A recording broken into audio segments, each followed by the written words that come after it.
बिस्मिल्लाहिर्रहमानिर्रहीम। देखिए, last time हम लोग सेक्शन सी के क्वेश्चंस पर गए थे लास्ट वीक। ठीक है, तो यूनिट नंबर 2 में सेक्शन सी का एक सवाल अटेम्प्ट करने के लिए आपको थोड़ी मेहनत की जरूरत है। तो जो पहला सेगमेंट हमने सीखा था वो हमने इनवर्स की डिटर्मिनेशन देखी थी।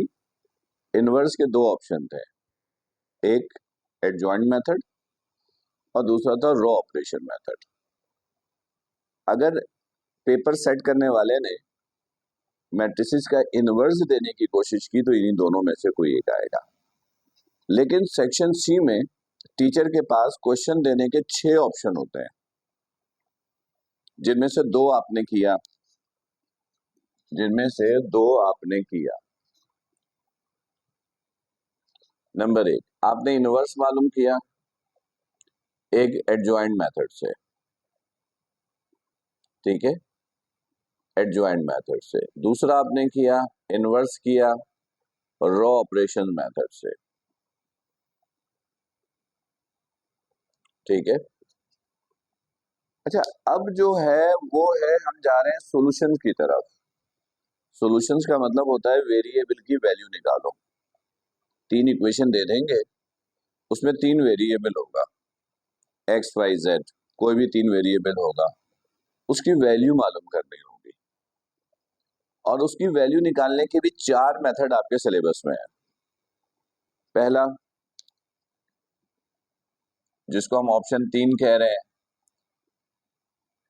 Solution by x is equal to A inverse B. इसको कहते हैं सॉल्यूशन बाय एडजॉइंट मेथड या इनवर्स मेथड। सही है, ये तीसरा ऑप्शन है। नंबर 4, सॉल्यूशन, ये भी बता रहा हूं, सॉल्यूशंस बाय क्रैमर्स रूल। हाँ, आपने सिर्फ अभी ये और ये किया है, क्रैमर्स रूल।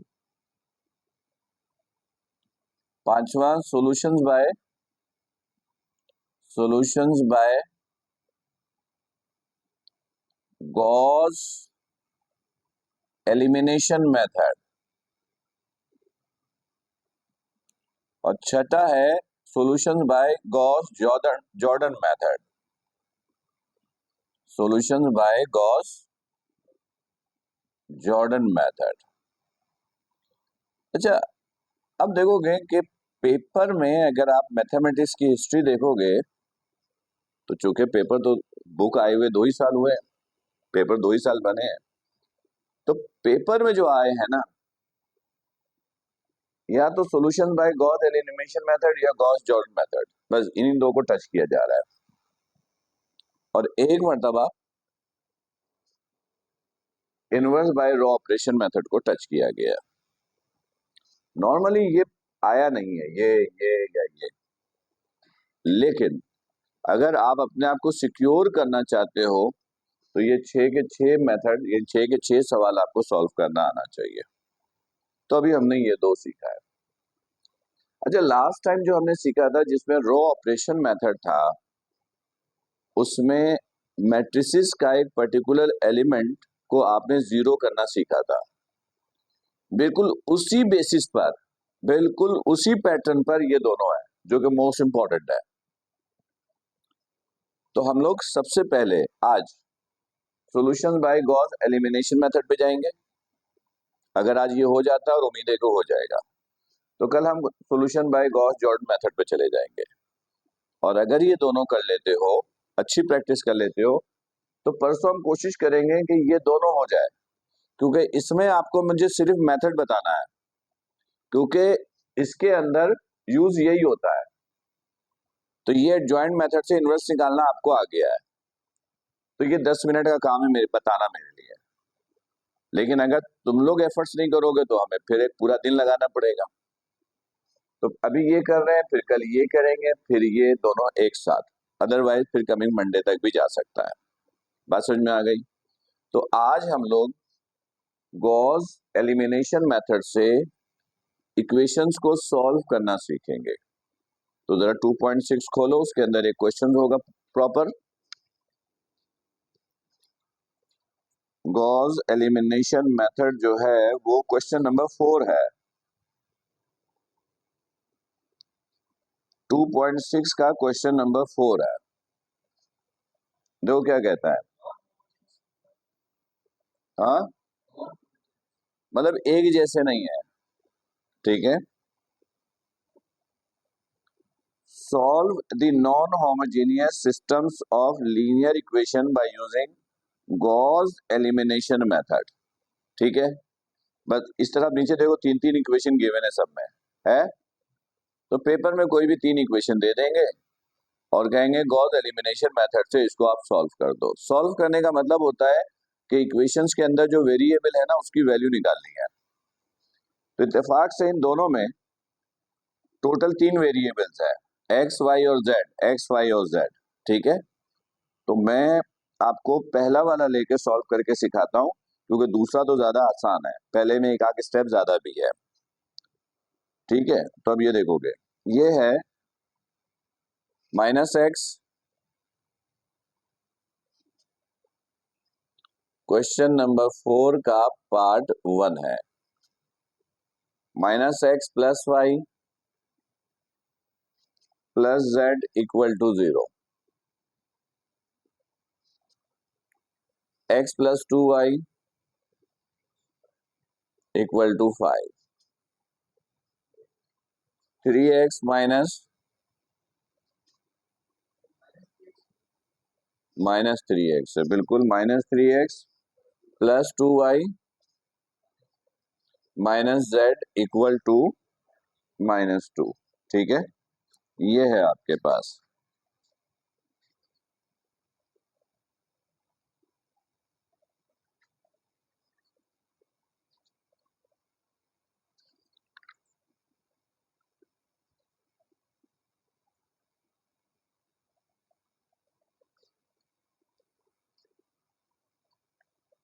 चलिए अब अच्छी तरह देखिए, फिलहाल तो बुक का काम खत्म। सबसे पहला काम कीजिएगा इन चारों मेथड के लिए, सॉरी इसके अलावा 1 2 3 के लिए, तीनों में सबसे पहला काम इक्वेशंस को अरेंज कर लेंगे, बिल्कुल। मतलब तीन वेरिएबल है, एक्स वाई जेड, तो पहले एक्स हो, फिर वाई हो, फिर जेड हो। और जो नहीं है इसका मतलब होता है उसका कोफिशिएंट 0 है। मतलब इधर देखोगे, now above equation can be written as, above equation can be written as,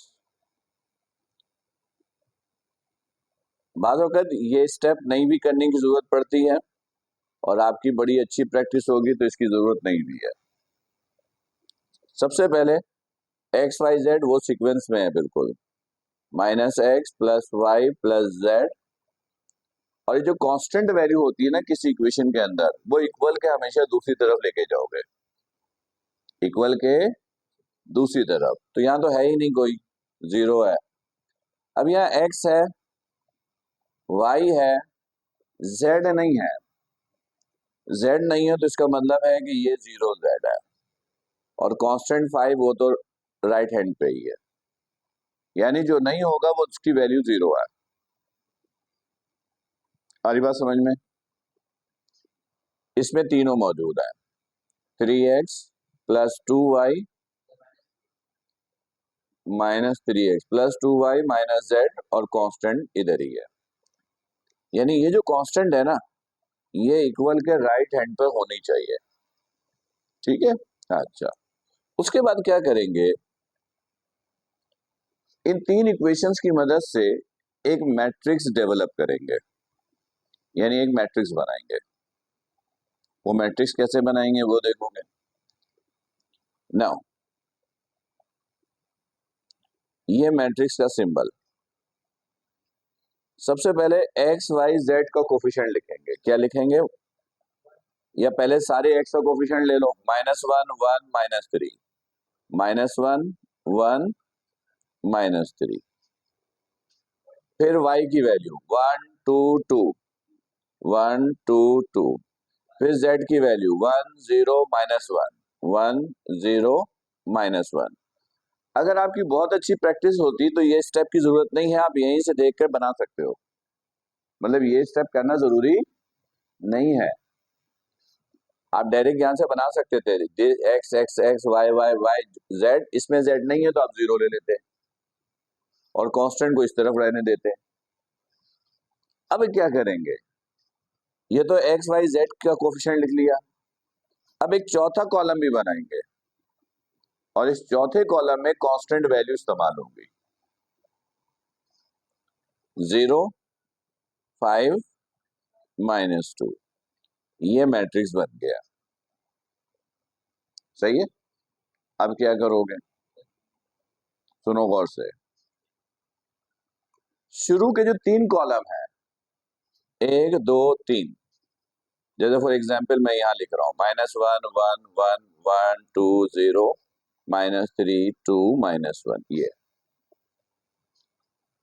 इधर यानी जो डायगोनल है ये डायगोनल सारे 1 1 1 चाहिए और इसके नीचे के जो एलिमेंट्स हैं वो सब 0 चाहिए, बाकी ऊपर कुछ भी हो, बाकी ऊपर कुछ भी हो, डायगोनल 1 1 1 चाहिए और डायगोनल के नीचे जितने भी एलिमेंट्स है वो सब 0 चाहिए, बस इतना सा काम करना है। तो 1 1 लाना भी हम लोग को आता है और 0 लाना भी हमने सीखा है, तो इसलिए ये हमारे लिए इतना मुश्किल नहीं होना चाहिए। बिल्कुल अपर ट्रायंगुलर मैट्रिक्स बनाना है, ठीक, बात समझ में आ गई, गुड, चलो फिर आप शुरू करते हैं। वो तो एज इट इज चलता रहेगा, उसको देखना वेखना कुछ नहीं है, लेकिन जो ऑपरेशन आप परफॉर्म करोगे वो सबके साथ ही होगा, जैसे फर्स्ट करो 2 से मल्टीप्लाई किया तो वो तो सभी से होगा, इसको तो देखना ही नहीं है कि क्या आ रहा है क्या नहीं आ रहा है, ये चलता रहेगा साथ साथ। अब इधर देखिएगा, ये सबसे पहले इधर क्या चाहिए, तो बताओ कैसे लाए, 1 -1 से मल्टीप्लाई करते हैं,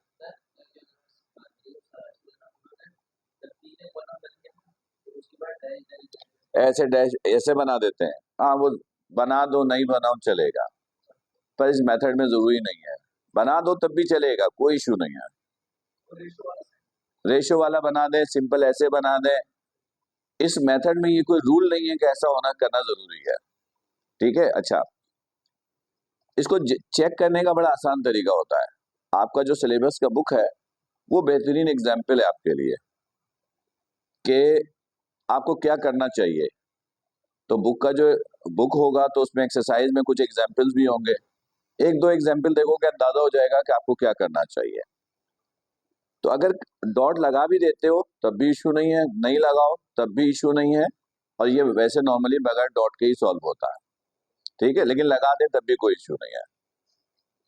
हाँ, 1 कैसे लाएंगे, -1 से मल्टीप्लाई कर दें रो 1 को, ऐसे ही है, ठीक है, तो क्या हो गया 1 -1 -1, ये तो 0 1 2 0 5 -3 2 -1 -2, चलो 1 आ गया, अब इधर क्या लाना है 0, कैसे लाएं, गुड, रो 2 माइनस रो 1, सही है, तो इसका मतलब ये हुआ कि पहला रो तो एज इट इज ऐसा ही है, पहला रो एज इट इज और तीसरा रो भी एज इट इज, जो एज इट इज है उसको आपने एज इट इज कॉपी कर ली, सही, R2 minus R1 1 -1 0 2 minus this 3, सही है ना अहमद, ठीक है, दिस माइनस दिस +1 5 -0 5, क्लियर है सबको, इधर ही नजर रखोगे, कहीं पर कोई कंफ्यूजन हो, मिस्टेक्स नजर आए, फौरन रोकोगे। क्लियर? अब देखो, अब हमें चाहिए यहाँ पर 0 चाहिए, तो क्या करें, रो 1 को 3 से मल्टीप्लाई करें और रो 3 में ऐड कर दें। -3 है, 0 लाना है, तो -3 में +3 ऐड करना पड़ेगा। तो ये तो 1 है, तो इसको 3 से मल्टीप्लाई करें रो 1 को और ऐड कर दें इसमें। तो इसमें कोई तब्दीली नहीं आएगी पहले और दूसरे रो में। 0 3 1 5, 3R1, ये तो 0, 3R1 -3 है ना, R1 है -1 और R3 है 2, कितना है, 3 है, 3 है बिल्कुल। R1 इज -1, तो ये हो गया -3 + 2, कितना हो गया ये, -1। बताओ इस यहाँ क्या लिखे हैं, क्या लिखे हैं, क्या लिखे हैं, सोच के बताओ, सोच के, कैलकुलेटर से किया, गुड। ये देखोगे 3R1 + R3, R1 कितना है प्लस R3 कितना है -1, ये हुआ -3 + -1, कैलकुलेटर कैसे दे सकता है वो, -4।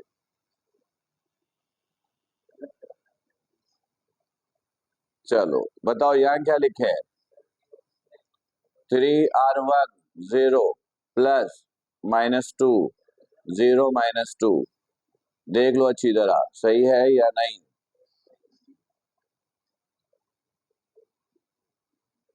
देख लो अच्छी तरह देख लो, तसल्ली कर लो, कैलकुलेटर से कर रहे हो।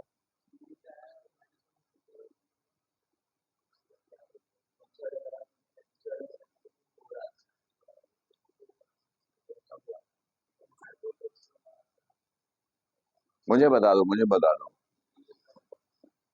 सही है, नहीं तुमने कैलकुलेटर गलत नहीं करता है, कैलकुलेटर पे लिखते गलत हैं तो रिजल्ट गलत आता है, कैलकुलेटर गलत नहीं करता है। ठीक है, तो कैलकुलेटर पे इल्जाम नहीं डाल सकते हो क्योंकि वो तो एक मशीन है। ठीक है, अच्छा जी, अब इसको 1 बनाना है, क्या करना चाहिए, रो 1 × 3,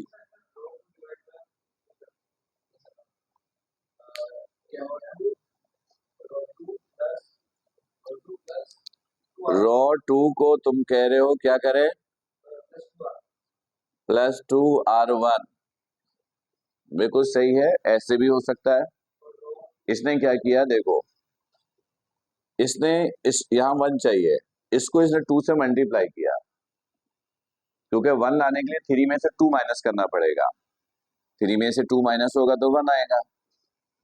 इसने इसको 2 से मल्टीप्लाई किया, इसने यानी 2R1, R1 को 2 से मल्टीप्लाई किया और फिर इसमें ऐड कर दिया, यानी +R2, तो बिल्कुल 1 आ जाएगा।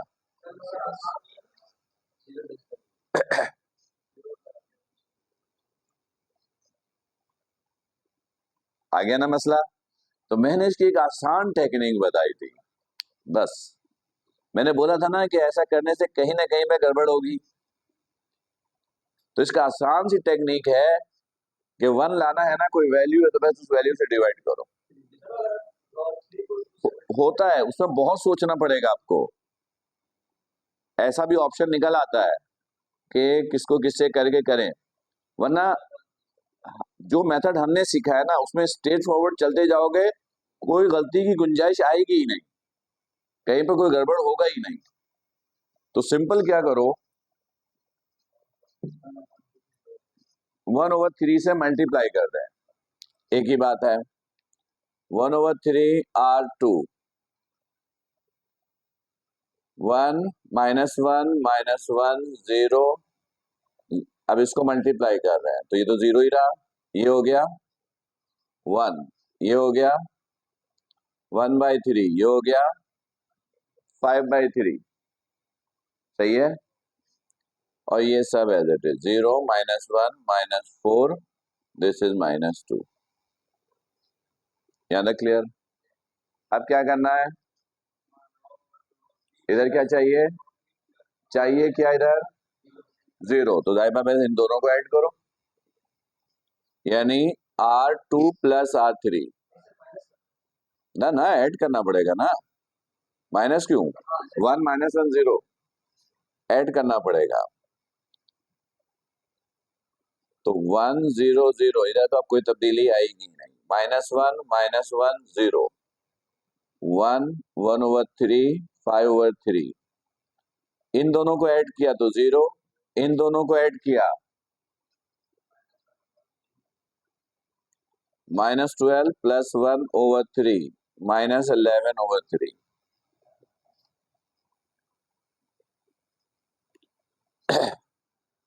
इनको करो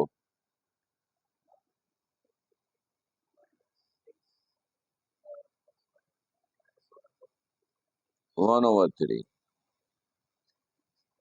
सही है। नहीं नहीं, मैंने बोला था डायगनल्स 1 1 1 चाहिए, तो अब ये 1 1 आ गया, अब सिर्फ ये 1 चाहिए। तो इधर देखोगे -11/3, इसको 1 लाना है तो पहले माइनस हटाना पड़ेगा, तो माइनस से मल्टीप्लाई और इनवर्स करके मल्टीप्लाई कर दो 3/11। तो इसका मतलब है कि -3/11 R3। सही है, क्लियर है। तो ये हो गया 1 -1 -1 0 0 1 1/3 5/3। इसमें तो कोई तब्दीली आएगी नहीं, इसको मल्टीप्लाई करेंगे तो ऑब्वियसली 1, इसको मल्टीप्लाई करो -1/3 मल्टीप्लाई बाय -3/11, ये कैंसिल, माइनस खत्म, 1/11 आ गया, डायगोनल 1 1 1।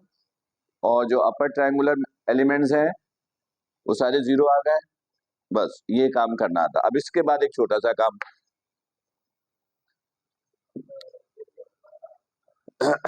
अब देखोगे, अब इधर इधर अब इन मैट्रिसेस को दोबारा इक्वेशन में कन्वर्ट कर देंगे, इन मैट्रिसेस को दोबारा इक्वेशन में कन्वर्ट। अब इधर गौर से देखिएगा, बड़ा सिंपल सा रूल है, रिवर्स में जाइए, चलिए ऊपर से ही जाते हैं सीक्वेंस में ताकि कंफ्यूजन ना। ये है ना, इसके साथ x लगा दीजिएगा, इसके साथ y, इसके साथ z, यहाँ पे इक्वल, और ये इसके बाद ये जिस तरह उससे बनाया था इस तरह इसी को कन्वर्ट करना है। यानी ये देखो ना, अब आपने लिखा 1x तो सिर्फ x लिखेंगे, -y -z = 0 पहली इक्वेशन, y + 1/3 z = 5/3 दूसरी इक्वेशन।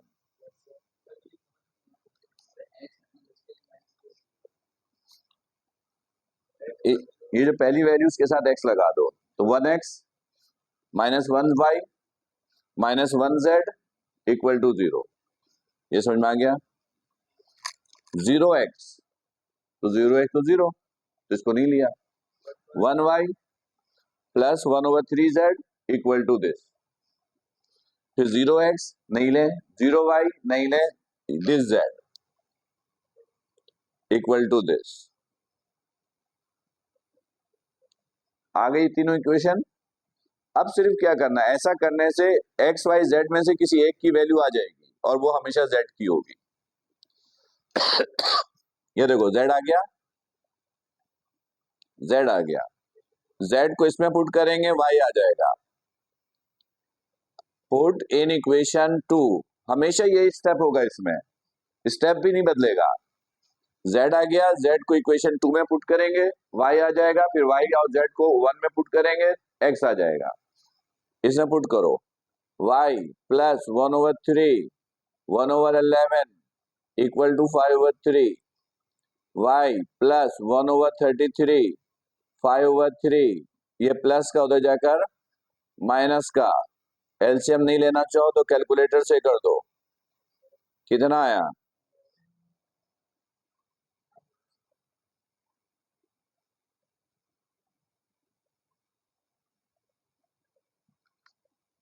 सही? सही है? कुछ कहना है? और फिर x और y और z की वैल्यू को किसमें पुट कर दें? 1 में। Put in 1 x minus y 54/33 minus z 1/11 equal to 0। इन दोनों को इधर ले आओ। 54/33 प्लस 1/11, बताओ ऐड करके कितना आया? अच्छा, 54 प्लस 3 57/33।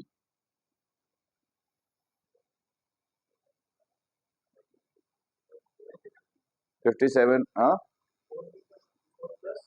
3 11/33 कैंसिल भी हो रहा है। 11 ये 33 54 प्लस 3 57/33 ये कैंसिल कैसे हो रहा है? हाँ हो रहा है। 3 1 3 3 2 1 2 9 देखो कैंसिल हो रहा है। 57 को 33 से डिवाइड करो, नहीं डिवाइड हो रहा है। करो जरा ऐड, नहीं डिवाइड हो रहा। 3 1 1 3 1 3 2 हाँ 3 9 27 19/11 ठीक है। उसके बाद आप ऐसे लिखिएगा सॉल्यूशंस, ठीक है। x की वैल्यू लिखा, y की वैल्यू लिख देंगे, z की वैल्यू लिख देंगे, ये आपका आंसर हुआ।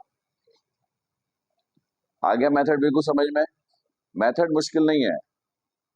अब बिल्कुल देखो पेपर में ना अभी तक जो आ रहा है मुसलसल वो ये या ये, और तीनों का पैटर्न एक ही है कि रो या कॉलम में 1 या 0 कैसे लाना है। जैसे आज हमने इसको गॉस एलिमिनेशन मेथड किया तो उसमें हमने क्या सीखा कि सिर्फ डायगोनल 1 1 और ये 0 0, और कल जब हम गॉस जॉर्डन सीखेंगे तो ये डायगोनल 1 1 नीचे भी 0 और ऊपर भी 0, थोड़ा सा काम लंबा हो जाएगा। यानी ये भी सब 0 और ये भी हमने प्रीवियस लेक्चर में सीखा था ना। बस डायरेक्ट एक्स वाई जेड की वैल्यू आ जाएगी, ये एक्स हो जाएगा, ये वाई हो जाएगा, ये जेड हो जाएगा, फिर ये नहीं करना है, इससे बच जाएंगे। ठीक है, लेकिन खैर इतनी जल्दी नहीं है हमें।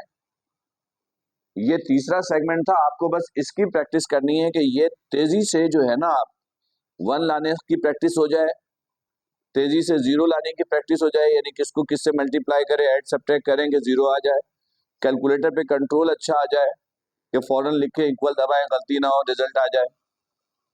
क्योंकि हाथ से एलसीएम लोगे तो गलती करने के चांसेस तो रहेंगे। तो कैलकुलेटर पे कंट्रोल हासिल करो, अपने अपने कैलकुलेटर पे, भाई बहन के कैलकुलेटर पे भी नहीं। एग्जाम में जो कैलकुलेटर लेके जाओगे उसी पे हाथ चले। जिस तरह मोबाइल आप यूज करते हो, आपका जो अपना मोबाइल होता है, बातों को इतनी प्रैक्टिस हो जाती है कि बगैर देखे भी टाइप कर रहे होते हैं। लेकिन कोई दूसरे का मोबाइल ले लेंगे तो जरूरी नहीं कि आप बगैर देखे टाइप कर सकें। तो अपनी कैलकुलेटर पे वर्क करेंगे। आ गई बात समझ में? चलिए ठीक है। तो आप लोग एक काम ये कीजिए,